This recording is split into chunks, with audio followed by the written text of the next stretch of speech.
هر یک انسانی که در جان خودش که پروردگار در قرآن بیان میکند که من برای شما مهربانم، شما هیچ وقت بر ضرر جان خودتان کاری را انجام ندهید. تاکید هامان میکند پیامبرمان در چندین حدیث های مبارک این گونه انسان ها را در حدیث مبارک من حسن حتی کفا بالمرء اثما ان یضیع من یقوت، برای در پیش خدا از جمله شرمنده ها بودن، از جمله اهل خجالت بودن، از جمله گناهکار ها بودن، برای تو بس است که یک سامانی را تو در راه نادرست صرف کنی.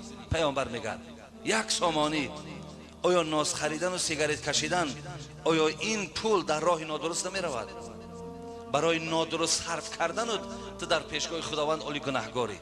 کجا عالی جای کشیدنش؟ حتی خریده برای کسی هدیتی، حتی خریده برای کسی روان کنی، تو در همه گناه هم شریکی. اگر در جیب کدامت اگر ناس یا سیگارت باشد نماز ثواب ندارد، ولی کشیدنش یک طرف همراهت باشد نماز ثواب ندارد. برادر عزیز، با فایده جان خود مانه و شعار اسلام حدیث پیامبر گرامی لا ضرر و لا ضرار فی الاسلام. مسلمان کسی هست که پیامبر میگه که آدم ایماندار کسی هست که با کسی ضرر نمیرساند. یکم. دوم، چیزی که بر ضرر جان او باشد او را ترک میکند. این را میگن آدم مسلمان ایماندار.